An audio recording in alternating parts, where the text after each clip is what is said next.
Alors voilà, on va se lancer sur une conférence un peu particulière, pour une série aussi très particulière, chère à mon cœur et au cœur, je pense, de plusieurs générations.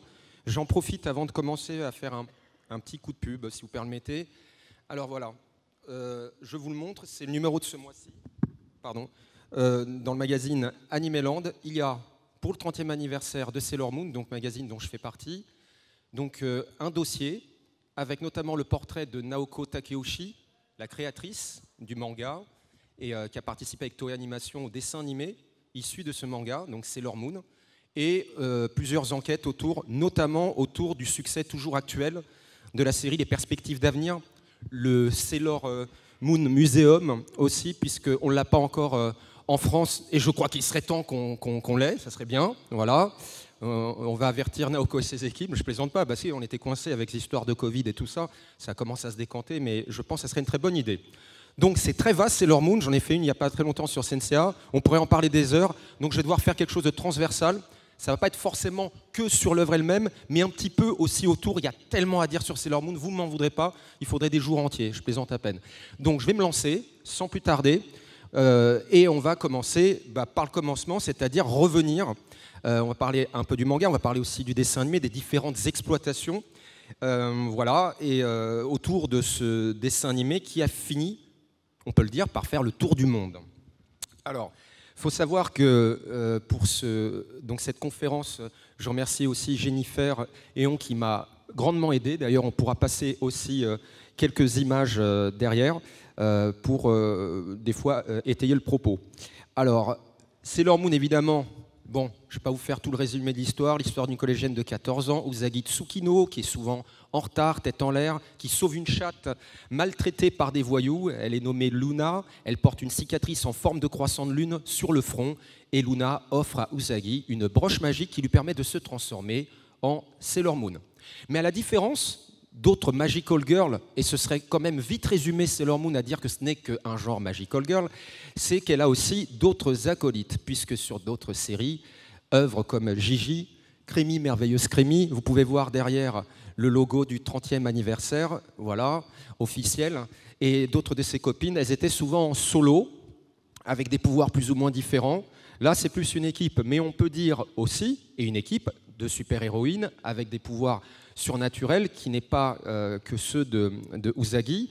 L'autre spécificité aussi, c'est le fait que Sailor Moon, on peut aussi comparer, il y a tellement d'influences, Sailor Moon, notamment à des séries comme Bioman, voilà, dans ce style-là, parce qu'on a un groupe de 5 personnes aussi, et parce que Naoko Takeuchi l'a souvent avoué, c'est une grande fan de tout ce qui est tokusatsu et de Sentai, ce genre de choses.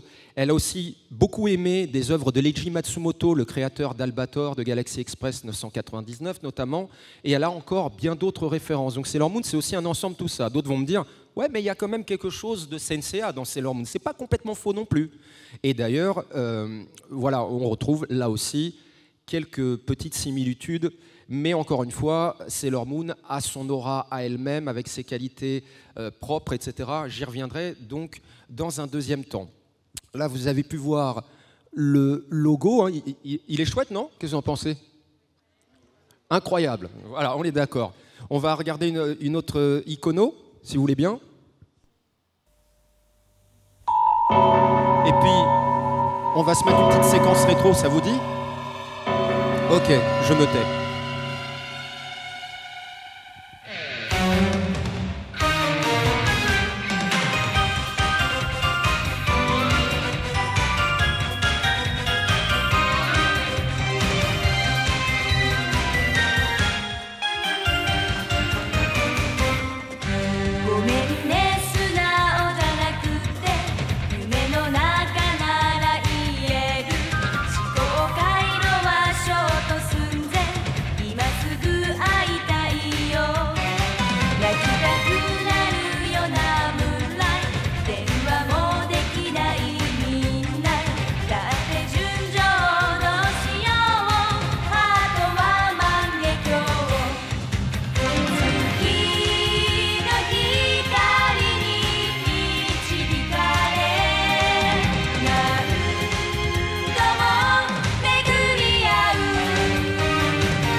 Ah bah oui, on peut applaudir, oui, ça le fait grave. Je m'étais dit que c'était mieux en japonais quand même. Voilà, on est tous d'accord. Alors, pour revenir à nos héroïnes, évidemment, Sailor Moon se voit confier la mission de protéger les humains de monstres extraterrestres qui leur volent leur énergie, et elle doit aussi partir à la recherche du fameux cristal d'argent et de la princesse Sérénité qu'elle doit retrouver et protéger. Je vais éviter de spoiler, parce qu'il y a peut-être des gens qui ne savent pas tout, mais je suis sûr que les connaisseurs, là, ils savent très bien de quoi je veux parler. Alors, il y a d'autres Sailor Guardians qui vont l'épauler. Il y a évidemment Minako, pardon, je vais y arriver. Minako Aino, c'est leur Vénus. Ami Mizuno, c'est leur Mercury. Rei Ino, c'est leur Mars. Makoto Kino, c'est leur Jupiter. Ainsi que le mystérieux Mamoru, alias Tuxedo Mask. Il y en a d'autres encore, hein, on ne va pas faire toute la liste, etc. On n'en finirait plus. Il y a aussi les noms en version française, mais j'ai préféré opter pour le japonais. Je pense que personne ne m'en voudra, encore une fois, parce que je crois qu'il n'y a pas fauté entre Bunny et Rivière. Bon, Bunny, il y a le lapin qui est resté, mais en Rivière, je n'ai pas compris le délire. L'homme masqué, ça passe encore. Voilà, je suis un peu plus sceptique sur d'autres noms, mais ça, c'est encore une autre histoire. Alors évidemment, il s'agit là d'utiliser leur aptitude et pouvoirs magiques pour lutter contre la reine Beryl et les sbires de ce qu'on appelle le Dark Kingdom, pour les empêcher d'asservir les humains et donc de ramener la paix sur Terre. Alors, Sailor Moon ne serait pas Sailor Moon sans une certaine Sailor V. On va revenir un petit peu en arrière. En 1990, après la publication du manga qui s'appelle The Cherry Project, Naoko Takeuchi imagine en fait une guerrière masquée, dotée de pouvoirs magiques, que lui a offert un chat blanc, donc Artemis, pour lutter contre les forces du mal. Alors, j'en profite. Voilà, vous avez les images. Moi, je les ai devant, vous les avez derrière en plus grand. Donc, il y a un petit échantillon, donc différentes publications, que ce soit l'artbook, le seul, à ma connaissance, du moins en France, sorti chez Glénat. Je ne sais pas si vous êtes d'accord, il serait peut-être temps qu'il y ait d'autres artbooks qui soient aussi adaptés en français par Pika. Moi, je dis ça, je dis rien, je lance juste des... Il paraît que Naoko n'est pas forcément toujours évidente, et en même temps, on n'a pas toujours été évident non plus avec elle. On y reviendra tout à l'heure. Voilà, il y a aussi les couvertures donc des versions de Pika. Il y a le Sailor V, les derniers tomes. Le dernier tome de Sailor Moon, donc l'édition de luxe, mais aussi celui de Sailor V. Alors pour revenir à Sailor V, en fait, l'éditeur et mentor chez Kodansha de Naoko Takeuchi, un certain Fumio Osano, lui recommande de l'habiller donc en Sailor Fuku. Voilà, vous savez ce que c'est, costume de marin, qui fait la joie de beaucoup de garçons. Non, ne me dites pas le contraire. Alors voilà, l'idée fait mouche, et les aventures de Koname Sailor V, nom de code Sailor V, voient le jour. Donc ce sont des récits héroïques qui sont publiés sous forme de feuilleton dès le 18 juillet 1991 dans un supplément du magazine Nakayoshi, qui est connu au Japon, Nakayoshi Run Run. Mais alors, contrairement en fait à Sailor Moon, Sailor V, on pourrait plus dire qu'elle tient plus, je trouve, de la super-héroïne que vraiment de la Magical Girl. C'est un avis tout à fait personnel. Toei Animation, vétéran, studio vétéran de nombreux des animés, les Chevaliers du Zodiaque, Digimon, One Piece, Dragon Ball, Ken le Survivant et j'en passe, demande à Naoko Takeuchi de revoir le concept pour imaginer quelque chose de beaucoup plus large, ne pas se contenter d'une seule héroïne, comme je vous l'expliquais, d'aller un peu plus loin, donc inventer un manga et sa version animée qui serait programmée donc simultanément. C'est donc sous l'impulsion du studio légendaire, donc Toei Animation, à qui on doit donc de nombreuses séries, comme j'expliquais, et avec lesquelles aussi ces séries, lesquelles Naoko a grandi et qu'elle connaît bien. Donc là, on peut voir, en l'occurrence, un autre numéro d'Anime Land, je crois que c'était pour les 20 ans, il me semble, si je ne dis pas de bêtises, un peu plus vieux. Nous avons, alors il y a les Dorothée Magazine, évidemment, qui ont fait souvent la une avec Sailor Moon, des dossiers, des captures d'images parfois un peu pas terribles de l'animé à l'intérieur. Ce n'était pas des vrais animés comiques, c'est bien évidemment plus rare, une distribution un petit peu chaotique. J'en ai quelques-uns et j'avais du mal à les trouver. On a eu le propre journal de Sailor Moon aux éditions Semic. J'ai l'impression que ça a été traduit dans d'autres pays parce que j'ai vu des versions équivalentes en italien. Et de temps en temps, en librairie, on avait le journal de Sailor Moon. Alors évidemment, avec un titre pareil, on s'attend, ouais, on va tout savoir, les secrets de Naoko Takeuchi, etc. Bon, je vais être un petit peu méchant, on était jeunes, etc. à l'époque. C'était plus des trucs à découpage, voilà, rigolo, surtout pour les gamins, mais voilà, c'était sympa, mais c'était pas non plus super extraordinaire. Cela dit, aujourd'hui, ils sont très recherchés. Vous en avez, vous avez connu ce journal qui était distribué, encore une fois, on ne le trouvait pas dans tous les kiosques. Donc je ne pense pas qu'il y ait une grosse distribution comme AB Productions qui, sous son label SFC, distribuait Dorothée Magazine. On peut passer à une autre icono. Ça vous plaît là, les iconos derrière ? Bon, très bien. Donc là, on a aussi de belles illustrations de différents magazines japonais de prépublication et aussi ça permet de comparer avec les versions françaises, toujours sur les 30 ans de Sailor Moon, les artbooks japonais et le magazine Nakayoshi. Donc je reprends où j'en étais. Naoko Takeuchi a grandi avec donc des séries de Toei, entre autres, et voici quelques titres que Naoko a adorés. Il s'agit de séries Sentai comme Imitsu Sentai Go Ranger 23, donc Bioman, les Power Rangers, et on imagine alors une team efficace, soudée, composée de 5 jeunes filles un peu tendance girl power. Alors, qui est passé par là, c'est les Space Girls, non je plaisante, mais c'était un petit peu la même vague, la même époque, on y reviendra. Donc menée évidemment par Usagi Tsukino, donc Sailor V ne sera plus toute seule, et surtout, je sais, je vais faire un parallèle un peu rapide, mais ça arrive parfois au Japon.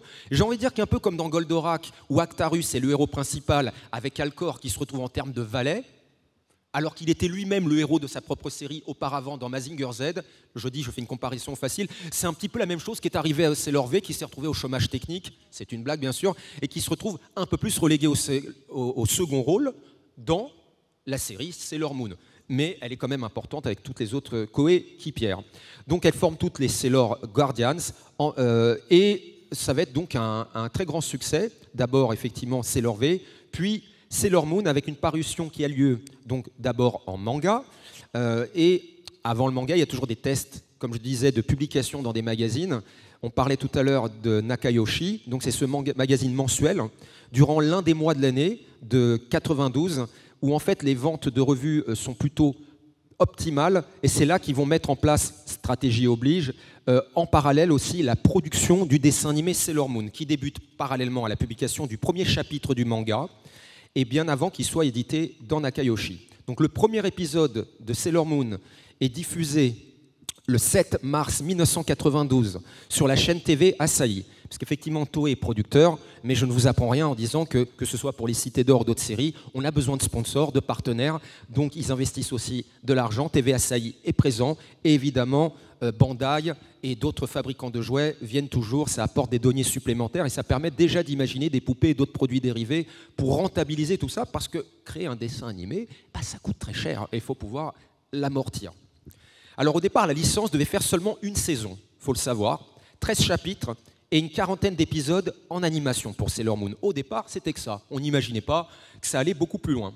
Mais le succès est tel que Naoko Takeuchi se sent presque un peu obligée elle-même de ne pas décevoir forcément les lecteurs d'un côté, et comme en parallèle il y a le dessin animé, les téléspectateurs.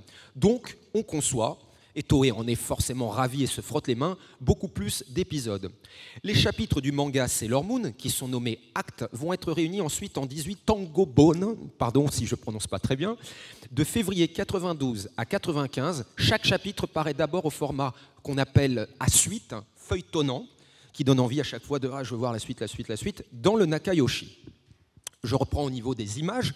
Comme vous pouvez les voir là, on a le coffret de Crunchyroll qui était prévu à la fin de l'année, qui, semble-t-il, sera décalé en juin, donc en plusieurs parties, puisqu'il y a les différentes saisons de Sailor Moon, donc ça va sortir. Alors c'est censé, je mets les guillemets, je reste prudent parce que c'est pas à vous que j'apprends non plus que chez AB Productions, il y a eu 10 000 versions censurées, moins censurées, etc.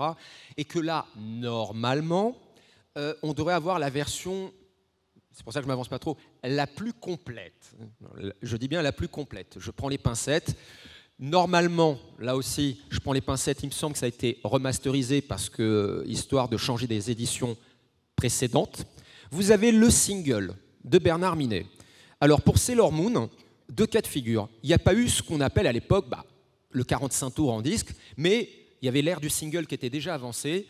Là, on vous montre la pochette du film Sailor Moon Air. Voilà. Avec des personnages ressemblant à ceux aussi de la série. Donc, si vous voyez ce single là d'AB, c'est aussi ce qui a servi d'affiche au film de Sailor Moon Air, qui était pourtant sorti au cinéma en France.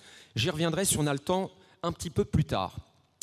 Je ne vous montre pas, parce qu'on ne pouvait pas tout mettre non plus, il y a eu un single de Sailor Moon. Là il s'agit du générique officiel de la série. Il s'est passé un cas un petit peu étrange en France, parce qu'on était dans les années phases quand même de disques, mais on en arrivait sur la fin, au milieu des années 90, après le succès de Noam et autres Bernard Minet, c'est qu'il y a eu en réalité un premier single d'abord de Sailor Moon, là on fait un peu, je fais mon geek, qui était chanté donc par Bernard Minet, le générique en question, mais en fait on pouvait retrouver la pochette divisée avec Ariane, c'est-à-dire qu'ils avaient mis Ariane pour Dragon Ball et Sailor Moon, donc on avait les deux en un. Donc Sailor Moon n'avait pas eu le droit encore réellement à son single toute seule. Donc ce n'est seulement qu'avec la promotion du film, entre guillemets, que va sortir entièrement la chanson de Sailor Moon et très certainement son karaoké derrière, comme c'est souvent le cas sur des compilations de ce style.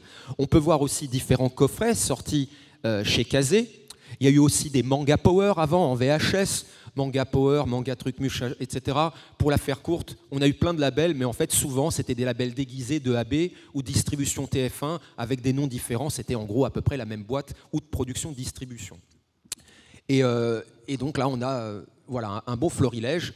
On va vous montrer d'autres images. Je vais continuer donc sur le dossier. Alors, pour en venir donc à Sailor Moon, je disais donc qu'ils ont été pris de court et qu'en fait, finalement, ça a beaucoup mieux marché tant en manga qu'en dessin animé. Et le triomphe de Sailor Moon va très rapidement non seulement les dépasser eux, Toei, Naoko et ses équipes, mais dépasser aussi le pays du soleil levant. Donc Naoko Takeuchi a créé beaucoup plus d'histoires suite à la conclusion du Royaume des Ténèbres. Comme elle manque de temps pour attraper la diffusion du dessin animé, Toei Animation va trouver une astuce.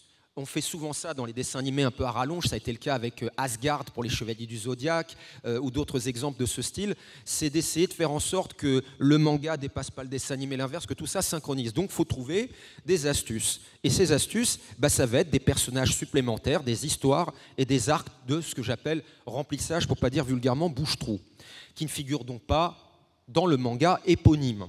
La série contient une histoire d'amour entre Neflit et un ennemi du Dark Kingdom, et Naru, la meilleure amie de Usagi, Tsukino. Si ma mémoire est bonne, Naru, on a dû l'appeler Nanou en France. Vous me confirmez? Voilà. Bon, là encore, c'était pas trop loin. C'est quand même toujours mieux que Bonnie Rivière. Alors, donc, oui, le mec ne veut pas lâcher l'affaire.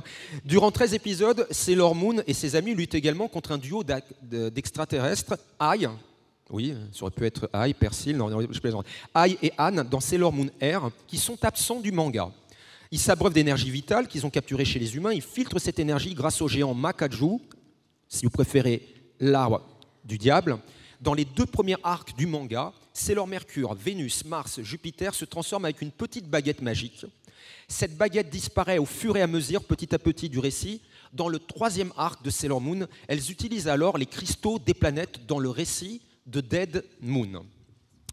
Alors, si le style de Naoko Takeuchi est assez sommaire, par moments maladroit, et manque parfois de consistance, je sens que les tomates vont arriver, parfois aussi des décors quasi inexistants, pas toujours mais quand même, dans notamment le manga, elle va améliorer son trait au fil du temps et tentera, lors de la réédition en 2003, de corriger et de dessiner certaines cases beaucoup plus brouillons ou disons négligées du manga. La répétition excessive de certaines histoires, par exemple la maladresse de Usagi, le fait qu'elle arrive en retard, qu'elle est tête en l'air, un adversaire et un ou plusieurs coups de théâtre qui sont souvent assez prévisibles, disons-le quand même s'il y a plein d'autres qualités dans chaque tome.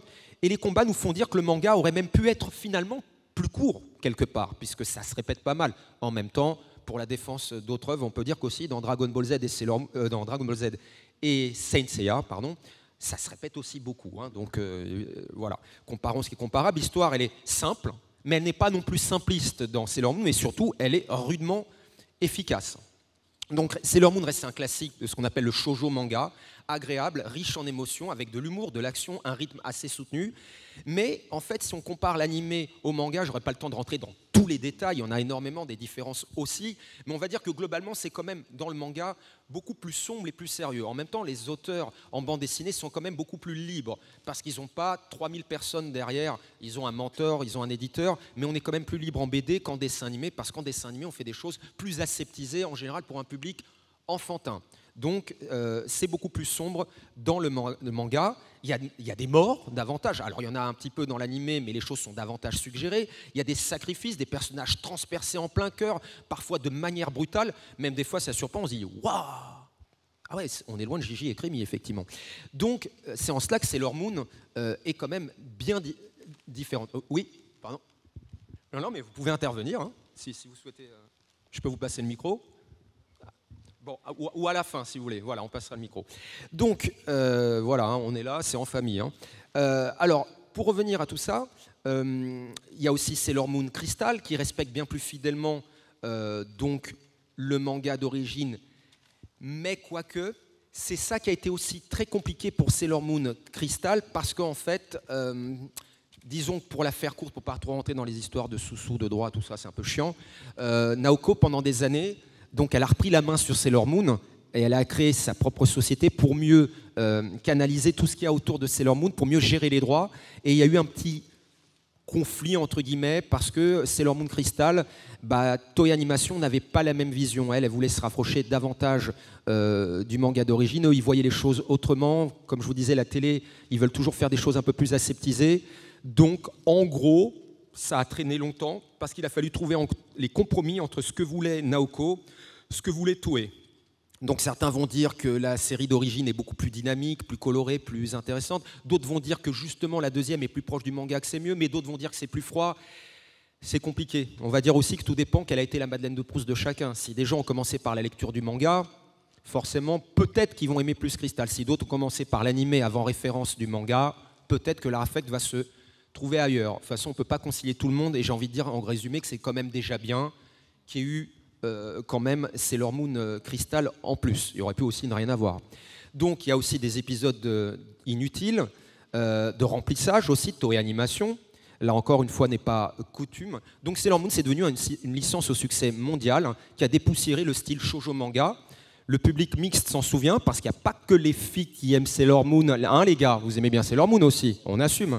Il y en a qui se cachaient il y a quelques années, dans les années Dorothée, mais moi je suis persuadé que les gars regardaient aussi Princesse Sarah et Sailor Moon. Il faut arrêter de raconter des histoires. Ou alors ils le regardaient en cachette, disant non, mais moi je regarde pas les trucs. Ah si, c'est pas mal en fait.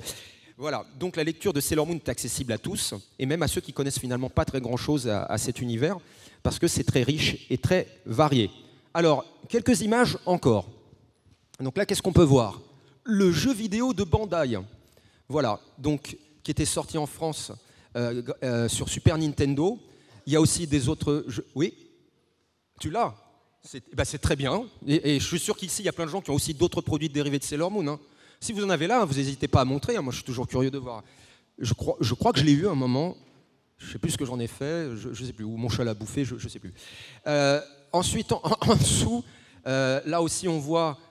donc, c'est marrant, là, on voit des petits SD kawaii de Sailor Moon. Des logos aussi pour les autres anniversaires. Enfin, voilà. On peut passer aux autres images. Ça permet... Oh, ah oui, je l'ai vu, l'autre il était à 400 balles.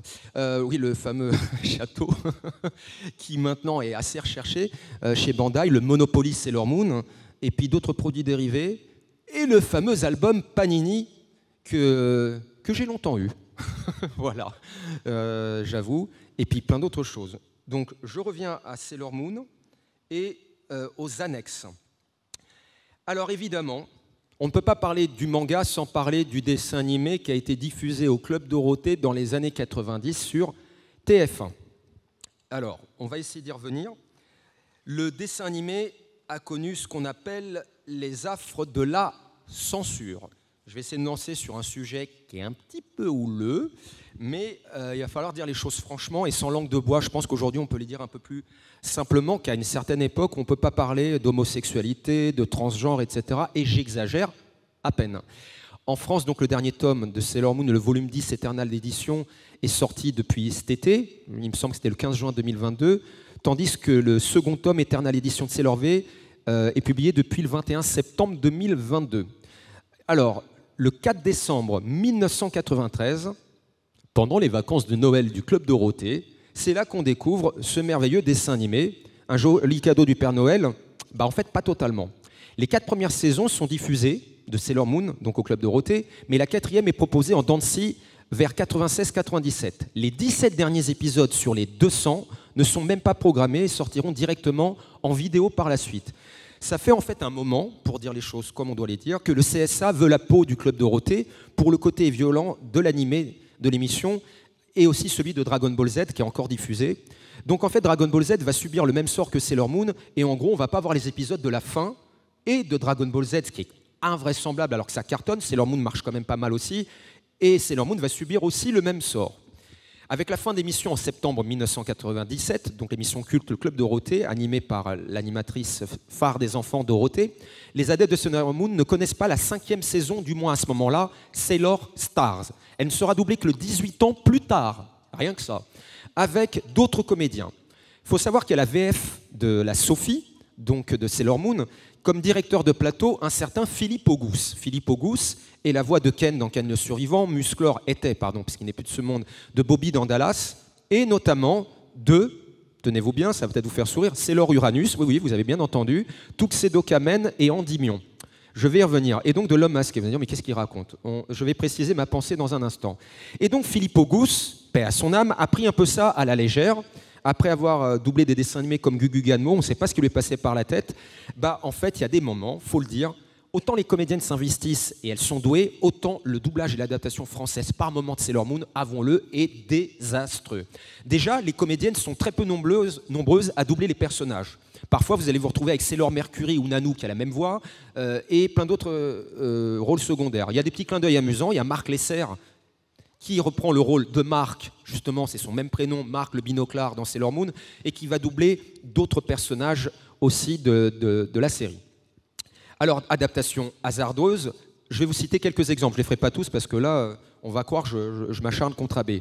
Des noms de transformation d'attaque des Sailor Guardian ont été retirés, et notamment, tant qu'à faire, Philippe Auguste a placé sa femme, Agnès Gribe, la voix de Luna, Beryl et Sailor Jupiter. Tant qu'à faire, il a placé sa fille, Virginie Auguste, voix de Sailor Mercury, Naru et Artemis. Par contre, inoubliable est la prestation d'Emmanuel Pailly. Emmanuel Pailly, c'est une comédienne aujourd'hui qui est mariée avec le comédien Luc Hamet, qui lui-même est la voix de Marty dans Retour vers le futur ou de Ranma, etc. Donc Ranma s'est mariée avec Sailor Moon, je ne sais pas si vous me suivez. Donc Emmanuel Pailly a été longtemps une chanteuse à 12 ans du groupe Abacadabra, chanson reprise d'Abba. Elle était connue, elle passait sur TF1 pendant des années, on a plein d'archives vidéo. C'est génial de se dire que Sailor Moon, plus ou moins, était déjà présente avec sa voix à la télé, mais en chantant. Alors, Emmanuel Pailly a prêté sa voix à Sailor Moon. Elle nous a avoué plusieurs fois en interview, que ce soit à la radio ou dans Animeland, qu'elle adorait ce personnage, qu'elle se sentait très proche d'elle. Elle a dit, je cite, « Je me suis soignée depuis, mais effectivement, j'étais aussi bordélique, j'étais aussi in love à fond, j'étais aussi une catastrophe humaine, etc. J'arrivais toujours en retard. Donc, je me demande pourquoi ils ont pensé à moi pour Sailor Moon. Ça se trouve, ils se sont dit, ah tiens, elle, c'est nickel. Donc elle a adoré le faire. Aujourd'hui, elle est retirée du milieu de doublage. Elle s'investit plus dans les pièces de théâtre de son mari et dans d'autres activités. On a eu Marc Lesser, on a eu François Leccia, la voix d'Albator 84 et Judo Boy qui doublait Kunzit. On a eu Claudie Chantal, la première voix de Sailor Mars, qui a été ensuite relayée par Francine Lenné, ou la géniale Amélie Morin, chanteuse de Candy voix de Candy, chanteuse de Sherlock Holmes, qui était la voix et de Camille et de Sailor Vénus. Je ne vais pas tous les citer. Il existe 3 TV spéciaux de Sailor Moon durant la 4e saison au Japon qui ont été inédits en France mais sortis en DVD finalement en 2015. Une OAV de 94, Sailor Moon S Côtoité Moon Call, qui est accessible sur la plateforme de jeu Télébico, toujours pas sorti en France, il serait peut-être temps un jour. Le distributeur AB Productions, donc producteur du Club Dorothée, et la chaîne TF1 ont donc censuré des scènes de Sailor Moon pour ne pas choquer les enfants. Et là, je rentre dans le vif du sujet. Voilà pourquoi Kunzit et Zoïzit sont présentés comme des frères de sang, vous avez bien entendu, et leur ambiguïté sexuelle, pas complètement non plus explicite dans le manga, mais quand même plus que dans le dessin animé. J'essaye d'être précis, parce qu'il y en a qui vont m'attendre au tournant, surtout que dans une autre vie, on sait qu'ils ont eu aussi des nanas. Alors, est-ce que c'est de la bisexualité? Je ne vais pas rentrer dans les détails, mais les fans à fond de Sailor Moon comprendront ce que je veux dire par là.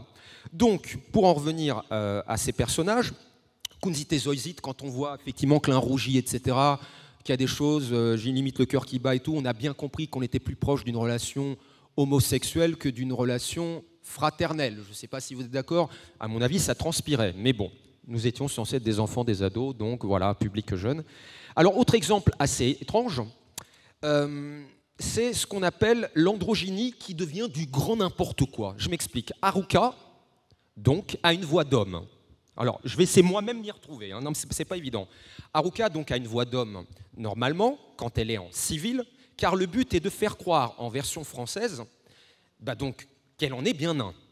Mais alors que c'est une fille, c'est bien une femme en VO. Alors, pour maquiller sa relation lesbienne avec Sailor Neptune, ils ont fait en sorte de prendre la voix de Philippe Auguste. Mais là où le truc est bizarre, c'est que par contre, une fois qu'elle est transformée dans sa Sailor à elle, j'ai envie de dire, elle devient effectivement... elle prend sa voix de fille à nouveau. Donc on doit se dire à un moment, d'accord, on a une Sailor Moon travestie.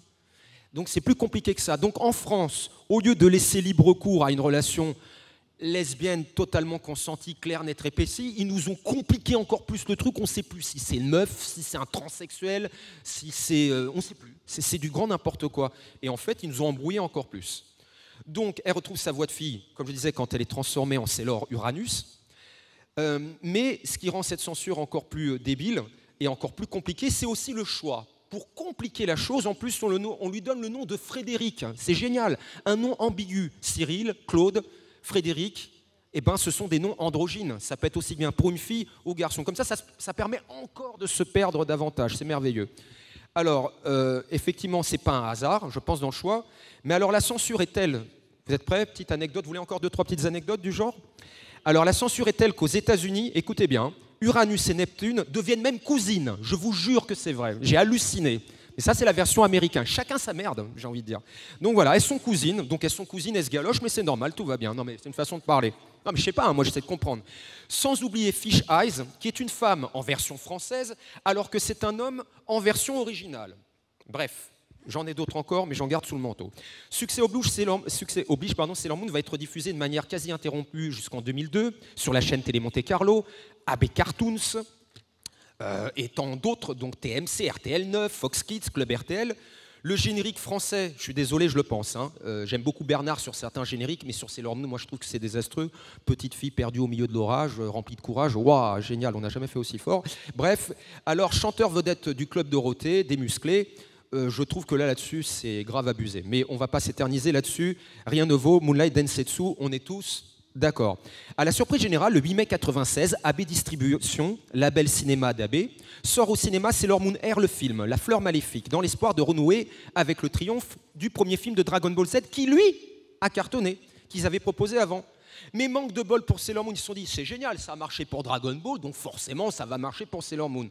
Manque de bol pour notre héroïne favorite, 17 000 entrées uniquement à Paris. Ça demande des explications. Ce long métrage est sorti en salle pendant la période des examens des étudiants. Le public visé de Sailor Moon, il avait peut-être autre chose à faire à ce moment-là. Manque de grosses promotions.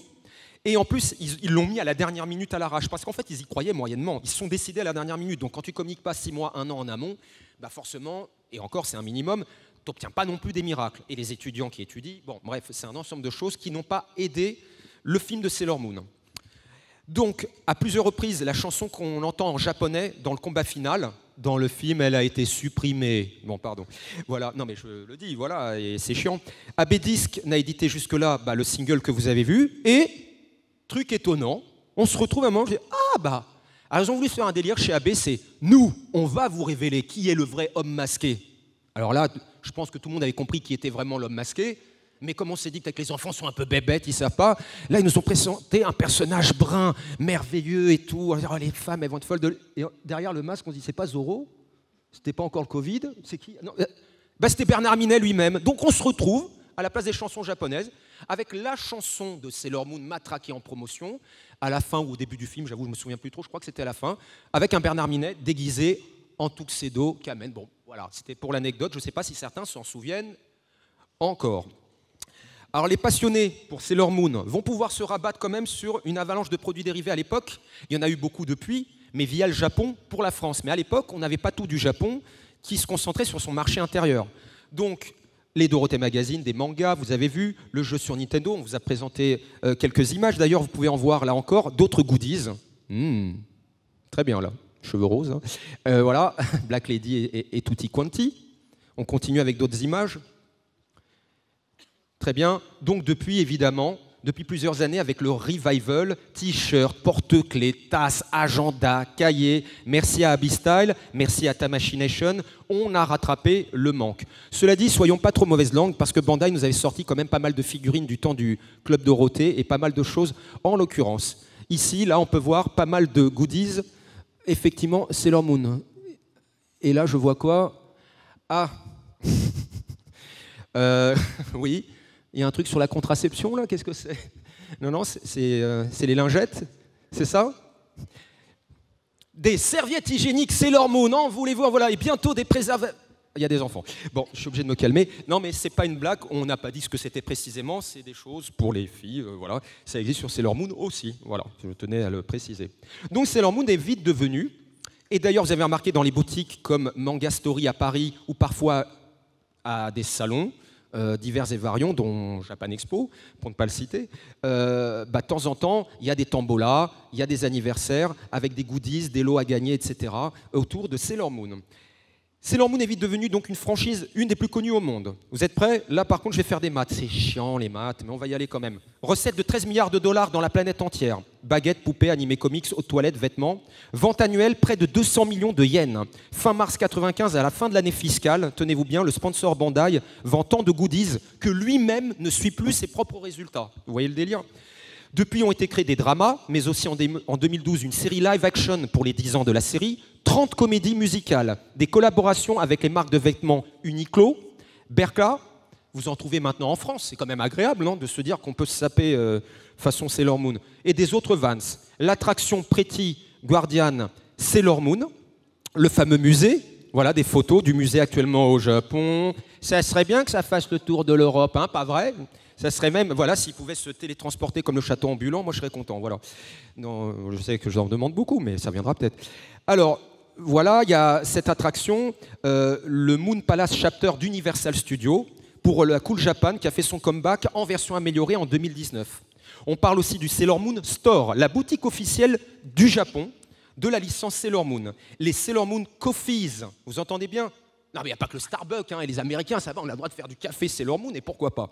Voilà, le fan club officiel Pretty, je vais y arriver, Guardian Soldier Sailor Moon, fin juin 2022, apparaît aussi le SG5, bon, ok, SG5, Sailor Guardian, je vais y arriver, groupe de J-pop inspiré de Sailor Moon, alors avec, tenez-vous bien, une première prestation à l'Anime Expo 2022 à Los Angeles et approuvé par Naoko Takeuchi elle-même.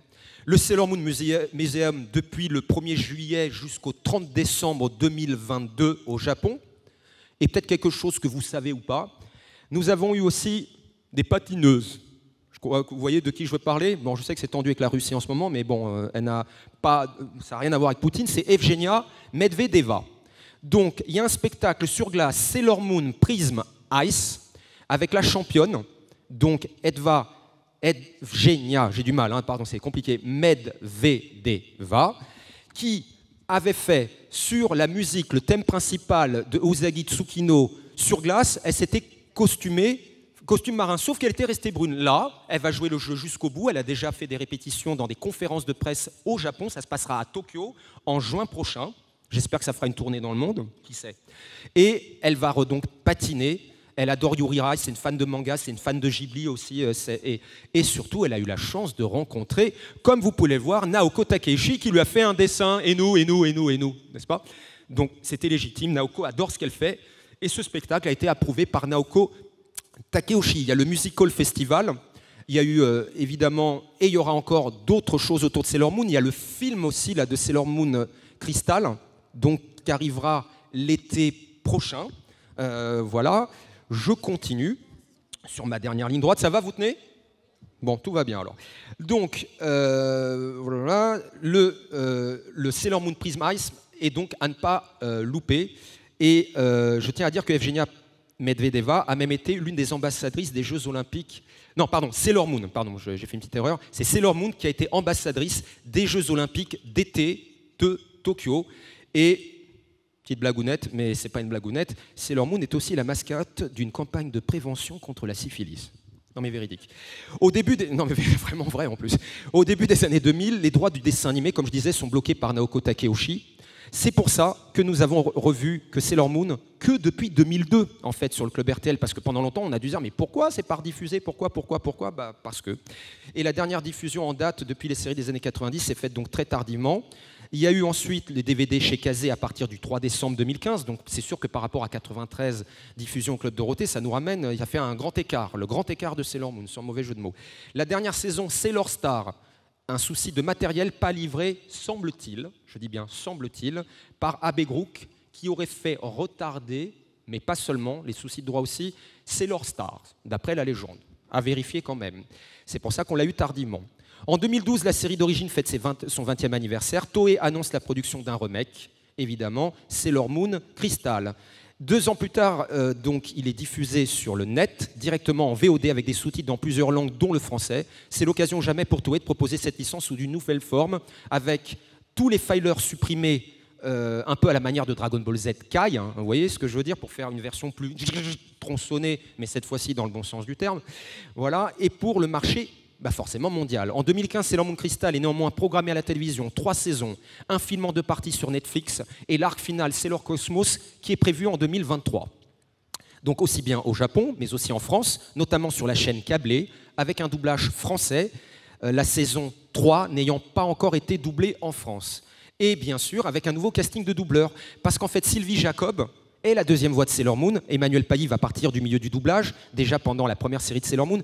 Sylvie Jacob, la voix de Nathalie Portman elle-même, va devenir la deuxième voix de Sailor Moon. Et on a encore une 3e voix française de Sailor Moon qui s'appelle Isabelle Volpe, qui est la voix de Joubia dans Fairy Tail notamment, et de plein d'autres dessins animés. C'est elle qui est la 3e voix de Sailor Moon, et notamment sur les films, pour la petite anecdote. Donc quand même 3 voix pour une même héroïne. Moi je trouve que c'est quand même pas mal des voix qui sont assez proches, c'était voulu également. Et par contre pour Sailor Moon Crystal, casting totalement différent. Pour les épisodes Sailor Moon qui n'avaient pas encore été diffusés au Club Dorothée, certains doubleurs ont été gardés, d'autres non, parce que certains ne faisaient plus partie du milieu, parce que peut-être d'autres aussi, et c'est pas peut-être, sont morts. Bref, ça a été un petit peu des anciens, un petit peu des nouveaux, beaucoup des nouveaux quand même, et peut-être que les nouveaux coûtaient moins cher. Bon bref, mais ça c'est une autre histoire. Alors, nous avons découvert le concert symphonique le 25 novembre 2017 de Sailor Moon. Voilà. Au Media One, qui a racheté AB Productions, va faire de la promo autour de Sailor Moon. Je ne peux pas en dire plus, mais on va avoir des surprises, je pense, durant l'année, mais je n'ai rien dit. Voilà, en dehors de ce fameux coffret.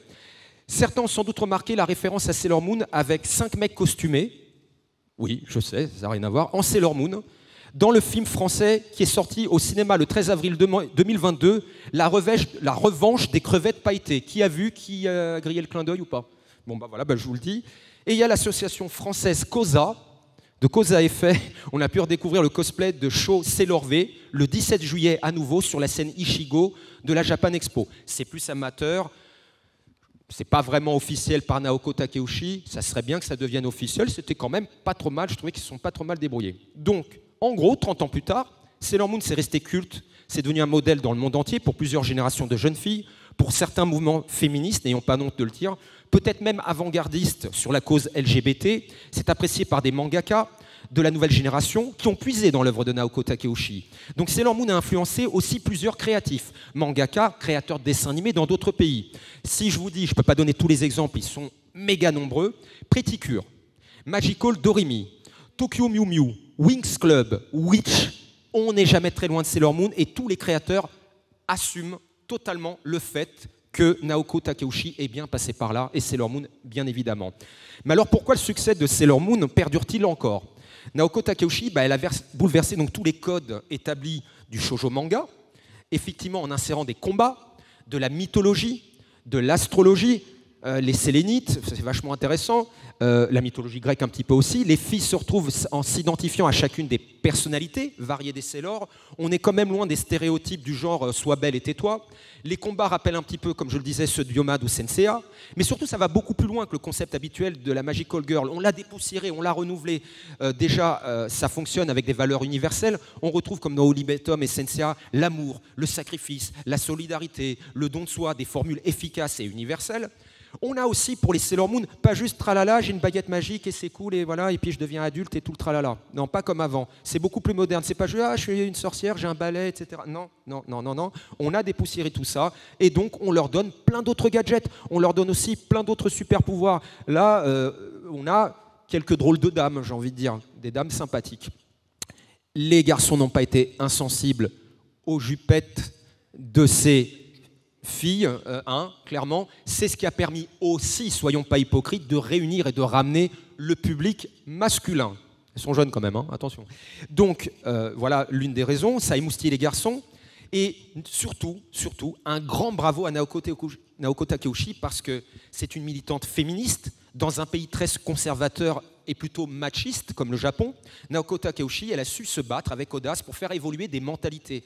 Et pourquoi je dis ça? Parce que pour nous, maintenant, ça paraît rien, c'est beaucoup plus simple, plus acté d'avoir des transgenres, des licornes, des non-binaires et tout le tralala. Bon, voilà, bref, je fais un peu de caricature, mais à l'époque, c'était chaud, encore plus au Japon, et même en France, ça ne passait pas. On peut se dire déjà que c'est incroyable qu'elle ait réussi à passer tout ça, ou même avec les Starlight, etc. Là aussi, est-ce des garçons, est-ce des filles? Je ne vais pas rentrer dans le détail, parce que là aussi, il y a plusieurs versions, c'est un peu compliqué, et la version française nous a encore plus bousillé le truc pour s'y perdre totalement. Donc le thème du travestissement, de l'homosexualité, le transgenre, des sujets très tabous à l'époque, et elle a milité pour ça. Alors, quelques questions s'imposent quand même. Est-ce que, parce qu'il reste des choses inédites, si on veut vraiment être complet sur Sailor Moon, est-ce qu'une suite avec la relève de Sailor Chibi Moon et ses Sailor Quartet serait-elle envisageable en manga? Point d'interrogation. Est-ce que d'autres histoires courtes en manga sur les Sailor seront-elles possibles? Après tout, il y en a eu, et traduites en France. Pourquoi pas? Une adaptation animée pour Sailor V pourrait-elle être elle aussi envisageable? Je lance des idées, hein. Si Naoko nous entend de l'autre côté, voilà, on ne sait jamais. Et après des rumeurs sur la toile, une petite parenthèse humour, et j'ai eu confirmation pas plus tard qu'à 3 jours qu'en fait c'était pas que du fake news, etc. Je vais essayer de préciser ma pensée avant de terminer cette conférence. Un film avec Britney Spears. Non, je vous rassure, c'était à l'époque, parce que Britney, maintenant, elle pose à poil tout le temps, et je ne sais pas ce qui lui est arrivé. Donc, et puis, elle a un peu plus pris un coup de vieux, donc ça sera un peu difficile pour faire croire que c'est une écolière de 14 ans. Donc, plus sérieusement, il y a plusieurs années en arrière, il y avait des rumeurs de films où Katy Perry, Britney Spears ou d'autres personnes auraient été plus ou moins approchées. Attention, je ne parle pas de projet officiel, mais d'idées venant des Américains qui adorent adapter toujours des trucs du Japon et en faire de la censure, pas toujours, mais quand même beaucoup. Et Britney Spears avait été considérée comme la personne idéale pour pouvoir faire Sailor Moon au cinéma. Je parle bien pas en animation, vous l'avez compris, bien en cinéma live. Et récemment, j'ai appris quelque chose, et alors je vais vous le dire sans langue de bois, j'aime bien Masami Kurumada, j'adore Akira Toriyama, c'est pas pour taper sur eux, hein. Je pourrais parler aussi de George Lucas, et encore une fois, respect absolu. Eh ben, je vais le dire là, et j'espère pas m'attirer trop d'ennui, mais Naoko Takeuchi, respect absolu parce que c'est une des rares à ne pas avoir vendu son âme au diable. J'insiste bien là-dessus pour faire en sorte qu'elle contre-jour sa licence et pas recevoir un chèque pour faire Dragon Ball Evolution, que j'appellerais plutôt régression le jour d'un 1er avril, si vous voyez ce que je veux dire. Bref, sans vouloir critiquer les autres. Mais elle n'a pas cédé que pour ce putain de fric, pardon de le dire ainsi. Et elle a toujours gardé le contrôle. Donc, ce truc de film, j'ai appris il y a plusieurs jours qu'effectivement, Disney, je vous explique très rapidement, Dick USA a fait une version édulcorée, Dick aux États-Unis, qui avait racheté Dragon Ball Z, etc., de Sailor Moon dans les années 90. Et Disney a racheté Dick. Ils étaient sur le point de racheter. Même Haim Saban, le créateur de Power Rangers et des Digimon, qui a fait plein de musique, Les Cités d'Or, Ulysse et compagnie, voulait faire sa version de Sailor Moon. Ça a été un flop.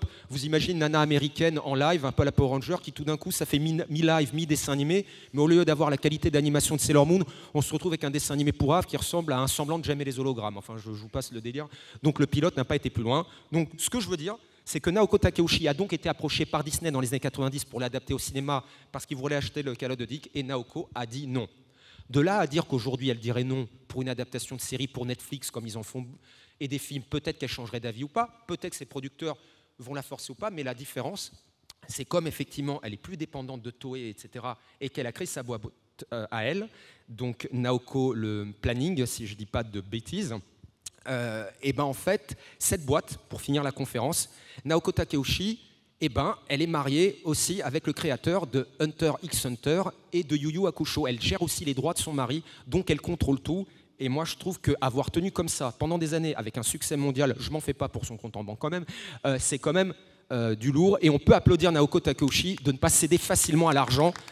Et peut-être qu'effectivement, elle est difficile et qu'on n'a pas tout chez Pika en France, mais on peut comprendre aussi qu'en grande artiste et femme d'affaires avisée, elle ne veut pas qu'on fasse n'importe quoi de son œuvre. Dernières anecdotes pour finir sur Sailor Moon. Naoko Takeuchi adore les photos de cosplay de Sailor Moon, elle les collectionne. Naoko Takeuchi, comme Don Rosa pour Picsou, collectionne elle-même des tas de figurines de goodies, tout ce qui se rapporte à Sailor Moon depuis des années. Je dis ça si vous voulez lui faire des cadeaux, hein, vous cherchez sur le net, je pense qu'elle sera très très ravie.